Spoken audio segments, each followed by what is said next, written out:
Good afternoon, everyone. Welcome to another episode of Light Sports Ramble. I am Troy Otradovic, as always, joined with Evan Watallison.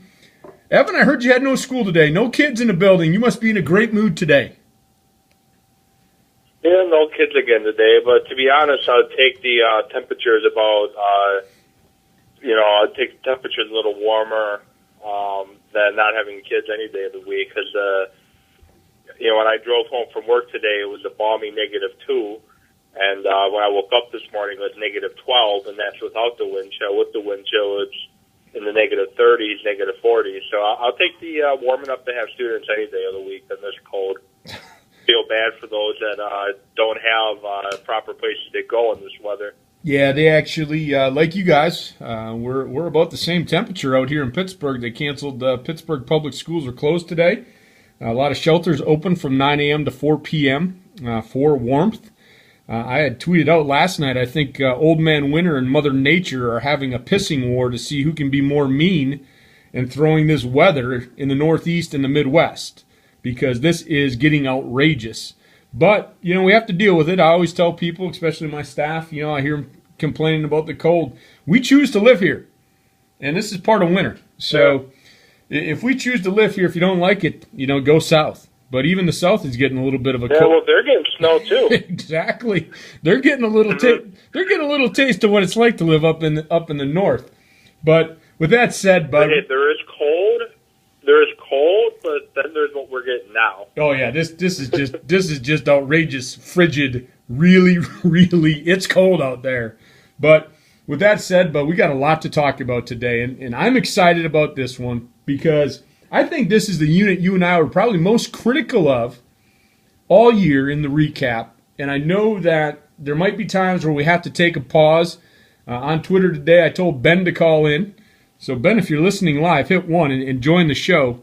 He said he might use language not appropriate for the show, and I told him you and I would probably have to pause a few times ourselves. But with that said, bud, we're going to talk secondary today. Green Bay Packers secondary, and we might as well just get right to it. Let's just start right on the top with Morgan Burnett.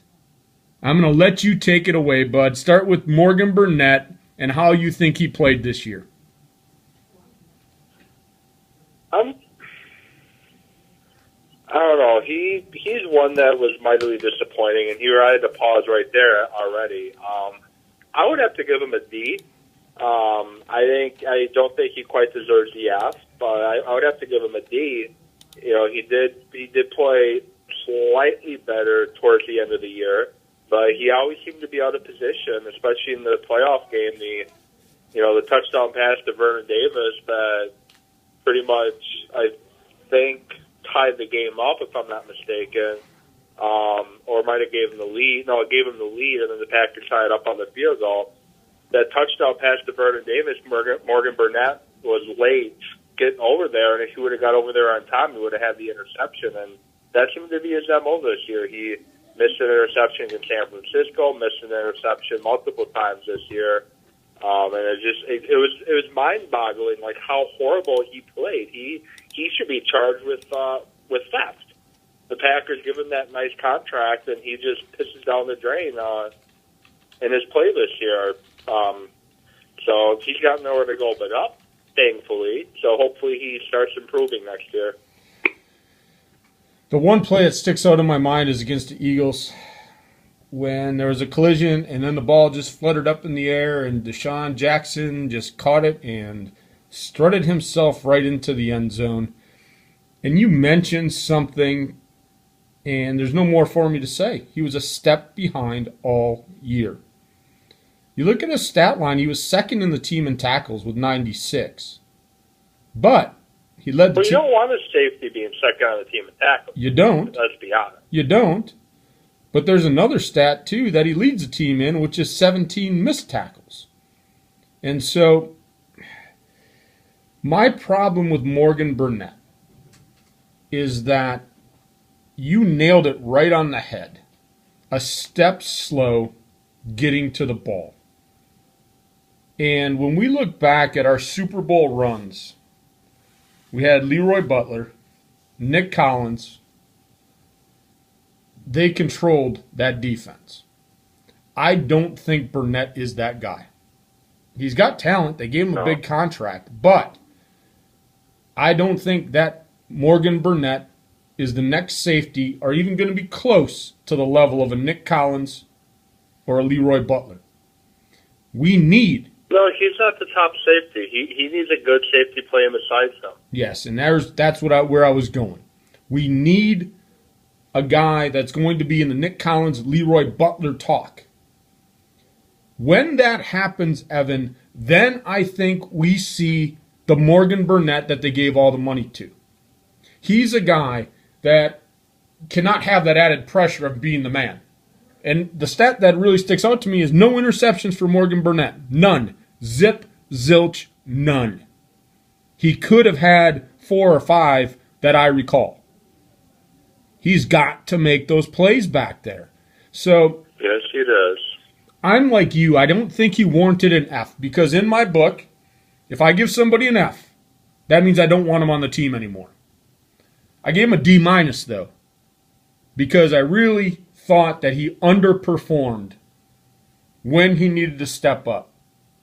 And so whatever has to happen in the offseason, they've got to get some help next to Morgan Burnett.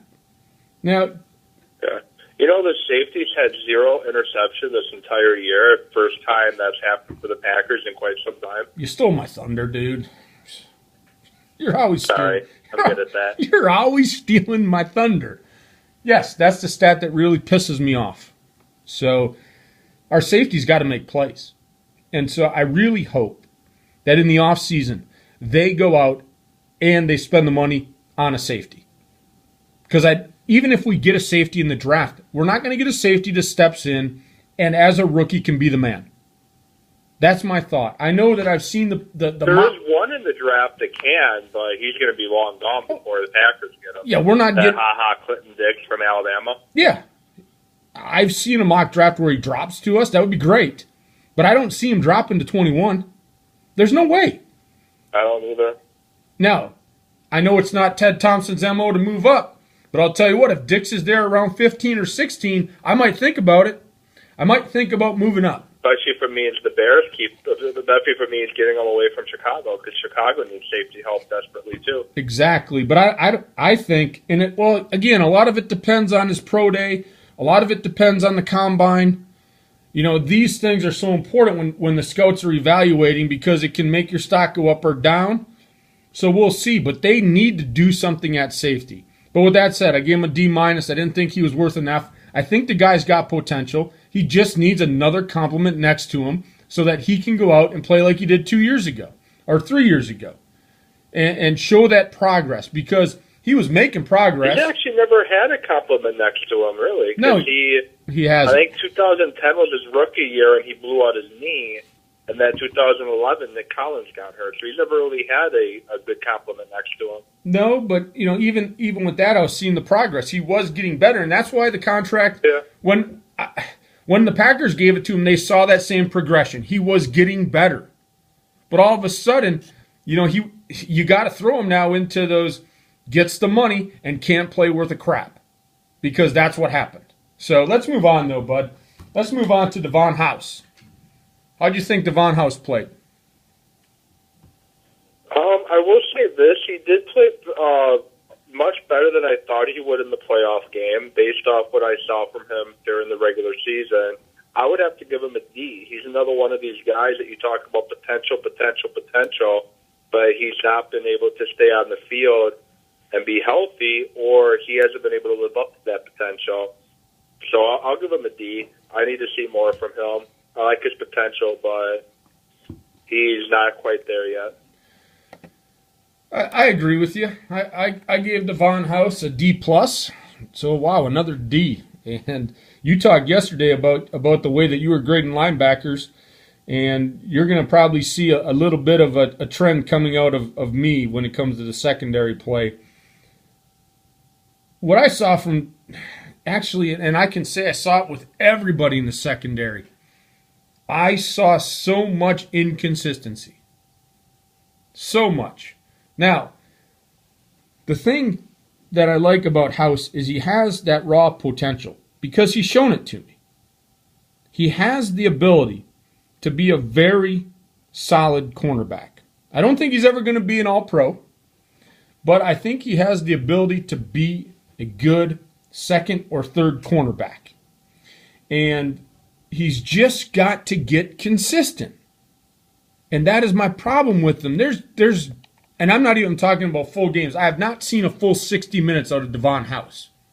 I see a good 15 minutes, and then it's like he goes to the sidelines and the aliens abduct him, and then he goes out there and plays like crap in the same game. That is what really makes me mad. How can you be so good in one series and then so crappy in the next? Do you have an answer for that, Evan? Yeah. No, I don't. Like I said, it goes to that has tremendous potential, but, like what we talked about a lot yesterday about the linebackers, same thing there, tremendous potential, but, he is a type of guy, when the Packers play a physical receiver like an Antoine Bowden, he is the guy I want on Bowden because he can be just as physical as Bowden, but as you said, he's too inconsistent. Yeah, so, maybe some maturity, but, the guy's been around long enough now, you think he'd have it. You think he'd be able to put 60 minutes together. So, that's 2 straight Ds we've thrown out, Evan. And so what we'll do is we'll move into Micah Hyde. He's our next guy on the list. How do you think he played? Micah Hyde, rookie. Yep. Micah Hyde, rookie out of Iowa. That playoff game, he got put into a role that you don't want to see Micah Hyde in. He's better coming out of the slot position or, maybe even playing back at safety. He's one that you don't want receivers to get back behind you or you're going to have problems, as was evident when he did get some extended playing time due to different injuries. But I would give Micah Hyde a C+. He filled in really nice on special teams when asked to do it, especially, he had a couple big returns during the season. That Pittsburgh game, he's put the Packers in position to score what would have been a tying touchdown if Matt Flynn would have saw Jordy Nelson, but that's different. That's different. I just don't need to go into detail about that, but very intrigued with what Micah Hyde brings next year. I'm very interested to see what he could do possibly at a safety position because I see a playmaker in him, and, he's going to be living with that dropped interception that would have probably sealed that game against San Francisco all offseason. And he strikes me as a guy that's going to grow from it and not let it happen again. So I'm very, very excited to see what he brings in the future. Well, I got two. I know that you and I are going to talk special teams. That'll be one of our breakdowns. So I'm only going to give Micah Hyde his grade based on his secondary play today.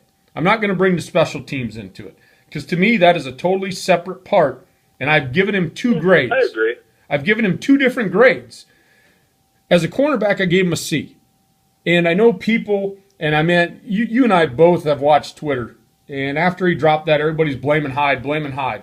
And you and I even had a recap. You can't blame the guy because offensively, other things should have happened. He did drop it, though. He should have made the interception. But that's not why I gave him a C. I gave him a C because the one thing with Micah Hyde, like you said, when it comes to straight-up coverage, he always seems to be a step behind. And he lacks that straight-line speed. That's his issue. Yeah, and so he's always a step behind. Now, do I think that he was played out of position a few times? Yes, I do. Do I think that he can grow into a role with the Packers? Absolutely. I think we saw a lot out of him. The thing I like about Micah Hyde, he's not afraid to stick his helmet in there and be around the ball. No, he's not. He is not afraid to get in the pile and go after the ball. I know we talk about stripping the ball, being around the ball. The one thing that this defense did terrible is create turnovers. Only 11 interceptions this year, Evan, and they only forced 17 fumbles. That has to get better next year, and it has to start with the secondary. And so when I look at that,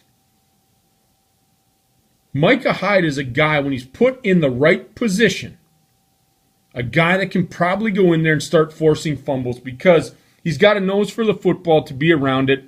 And like you said, though, you don't want your safeties leading the team in tackles. So you had Morgan Burnett with 96, and then you had Micah Hyde with 55. And so he was 6, and I know that he went between cornerback, not really, the safety because MD Jennings was back He there. played in the slot a lot. Yeah. But that's where I'm looking at him being an opportunity for him to really be the guy that can start causing that turnover, but he's got to be in the right position to do it.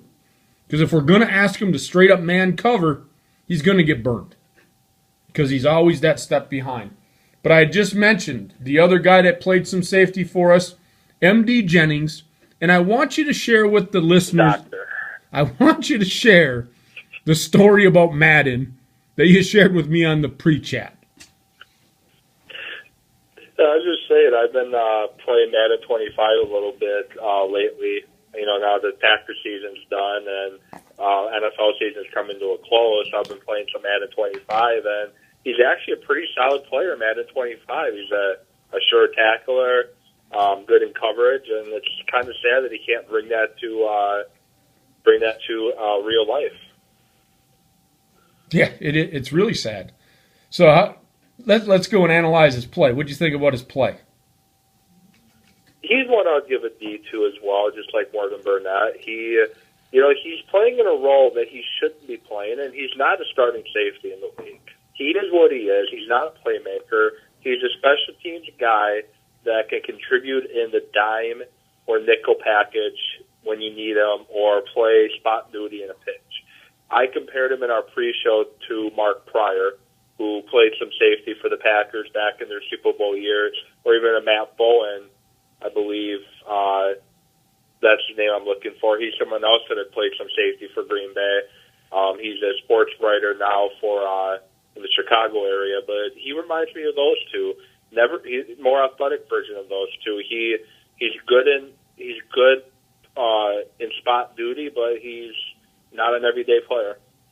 I agree with you. And again, it goes back to that big old goose egg, 0 interceptions. And I really like your comparison because I think you're absolutely right. I think he's a perfect comparison to Pryor. The guy that if somebody gets dinged up, he can go in.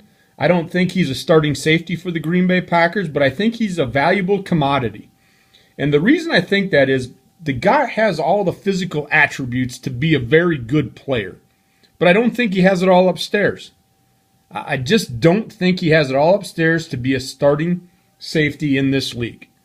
But I think if you give him a limited role, like you said, in a nickel dime package, let him concentrate on one or two things instead of having to concentrate on all the different sets and all the responsibilities that come with safety. I think that we could see his full potential come out. And I think he can contribute to the Packers. But as far as his play this year, I'm with you. I give him a D. Solid D. The guy, to me, just isn't a starting safety in this league. So another guy that came in, and you and I were pretty high on this guy, that came in late in the season, recovered from that neck injury, is Sean Richardson. How do you grade Sean Richardson out, bud? I'll be quick on him because I'm looking at the time. So I'll be quick on him. We didn't see a lot of him, and I wish we would have. He's very good down in the box. Pretty decent tackler. Has some some fine tuning he needs to do, which should happen when he's got a full off season to work, which he hasn't had yet in Green Bay. But I'll give him a C- based off what we saw from him. Well, you're being more generous today. I give him a D. I do like his raw potential, though. The guy's got some great size. I think that he has got some untapped potential. We always talk about it. You can't coach size. And he's got it. I mean, he's got the frame. I just look very inconsistent. Looked like he was lost out there as the season went along. And again, maybe it's because there's so much responsibility placed on what they're asking him to do. And like you said, he didn't have a full offseason. He was on IR a lot with that neck injury. But I like the guy's raw potential. But I give him a D. So let's move to our cornerback play now. We got two cornerbacks back-to-back. We'll start with Sam Shields. How'd you think Sam played? Sam Shields really impressed me. He became that shutdown corner that the Packers have been lacking since Tremont Williams kind of slipped a little bit. During that Super Bowl run in 2010, Tremont Williams was that shutdown, lockdown corner, and the Packers haven't had one since then. Tremont Williams has played really inconsistent, and then Sam Shields really stepped up. I believe he led the team in interceptions. You can verify that for me in a second. I believe he led the team in interceptions, and he always seemed to make the big play when warranted, and his tackling improved, which was one thing he really needed to improve on, and his tackling was much better this year. I'll give him a B minus, probably the only B I'm handing out for the secondary. I'm still kind of thinking about what I'm going to give Williams, but for right now, Shields is the only B I'm going to give to the secondary with a B minus. And he's the only B I gave out too. I gave Sam Shields a B, and unfortunately, in his contract year, I thought that he played really well. He did lead the team in interceptions with 4. I mean, you think about it this, 11 total, he had 4 of them. I thought that you hit it right on the head. He is a lockdown corner. He is a guy that actually can go out and do it. I thought he played tremendous this year. And considering how bad this secondary was, when I look at Sam Shields, I think he was probably the most consistent guy in the secondary this year. So I know as I look at the time, we're running right around 8 minutes. He is an unrestricted free agent. You and I talked about this on one of the recaps. I would love Sam Shields to be back in Green Bay. Unfortunately, my thought is I don't think the Packers are going to be able to afford him. I think he did enough this year that he's going to get a lot of looks in free agency, and I don't think we're going to be able to pay him that big contract that he's going to be seeking in free agency. And I think we lose Sam Shields. What are your thoughts on that, bud? Unfortunately, the Packers have a couple moves they can make, and if I was them looking at the different free agents, this is what I would do. I would put the franchise tag on him, get him to sign the 1-year tender offer for the franchise tag, and make him prove to you that he can do it again. If he can do it again, then look at signing him long term. And if he can't do it again, then you can see it. But I would slap the franchise tag on him, and I wouldn't let him get away. And if somebody does want him bad enough, then they got to give you a high draft pick for him. So that's what I would do. That's a good point because I mean he's a young guy. I mean, he's only been in the league 4 years. And so this is a guy that I don't think the Packers can let go, like you said. Now, you're right. They've got a couple moves. They can either give him they can give him the money, and I don't think they're going to do it because of what happened with Burnett, but I like your idea of the franchise tag. And I think he would warrant the franchise tag because of all the secondary. If you lose Sam Shields, that puts a huge hole in that secondary. Because we're going to move on to the next guy, which is Tremont Williams.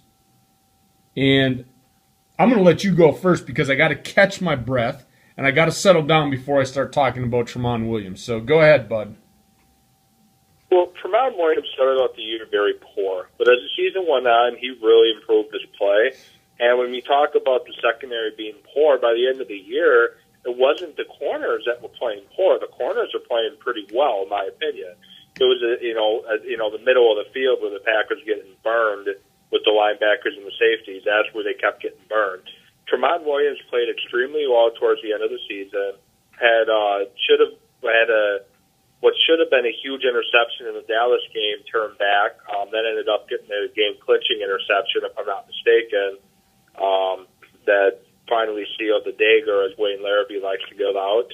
But he took a big step forward, and I'm very curious to see what happens this offseason. I think he's finally comfortable in that leadership role that he needs to step up into, and he was starting to become the leader of that secondary. And he's one guy that he's getting paid way too much money, but I don't think the Packers can afford to lose Williams, especially with the leadership role that the Packers have been lacking, and he's starting to grow into that role. But I'll give Tremont Williams a C+.